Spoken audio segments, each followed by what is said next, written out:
Hello, thank you for Hello. coming. Thank you for inviting me. So, I would like you to introduce yourself. What is your name and what do you do? Yes, thank you.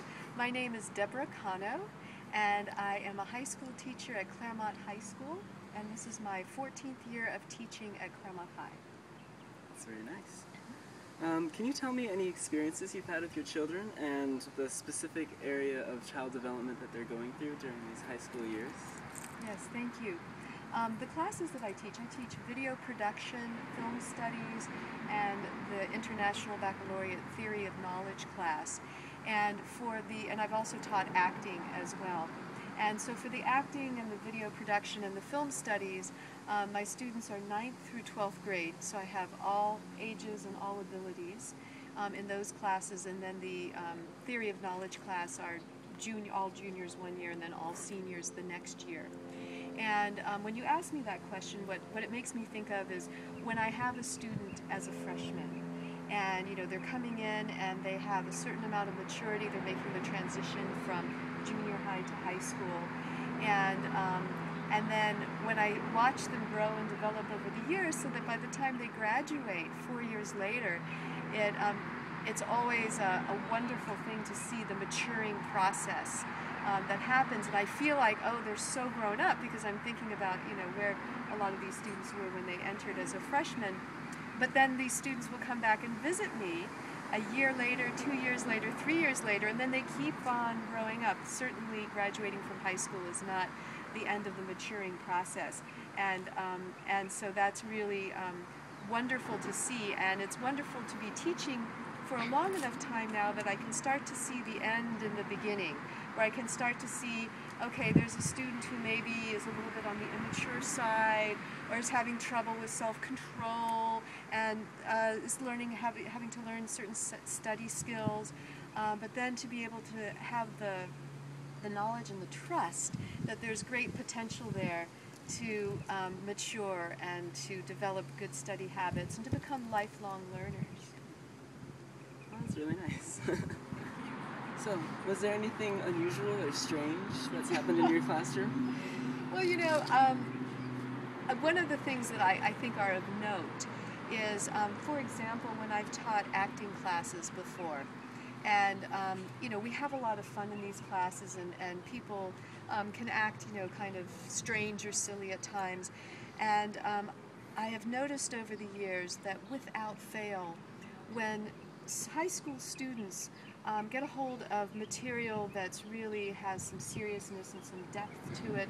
I'm talking about things like, for example, The Diary of Anne Frank, or A Raisin in the Sun, and other pieces that are like that the students, even though during rehearsal there may be some sort of goofing off kind of things that happen, that 100% of the time the students will rise to the occasion and really do take the material very seriously and really honor the material. And I think I think that's a good example of the potential that youth have, and when given the right opportunities and the structure, can really start to fulfill the potential that's within them at that age. Thank you. Okay, you're welcome. So, were there any specific guidelines you used when you were raising your own children?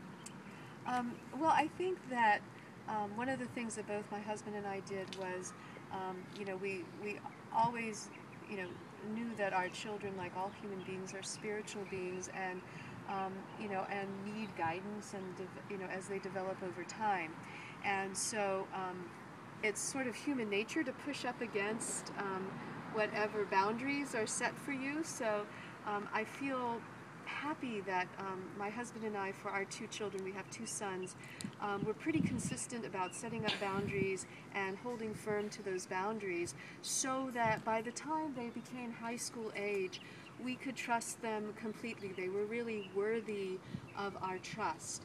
And between the 2 of us, even though we have 2 very different parenting styles individually, and then a third parenting style when we're together, it seemed to work well for our children, and we're very proud of the way that our children developed. That's really lucky to have. Yes, it is. I Okay. feel wow. Okay. Oh no, it's good. Okay. Good. And so, is there anything that you would change in what you've done in your classroom or at home? Right. Well, both in my classroom and at home, if I could change one thing, I would want to change spending so much focus on things that are not working well and not spending enough of a focus on things that are working well. For example, in the classroom, you know, I have 37 students in my class, and there'll be one or two people who are really struggling with maturity and being able to be focused and have impulse control and things like that. And that will really take a lot of my time and attention, to the detriment of the 35 or 36 other people that are in the class that are there and are ready and willing to forge ahead. And I do wish that I could spend more time on implementing new teaching strategies and coming up with new teaching ideas, and in delivery of instruction and in assistance of you know, group projects and all that sort of thing, and not have to focus so much on, I mean, certainly discipline needs a certain degree of focus, but sometimes I feel like that is taking up too much of my attention. And the same thing with my children.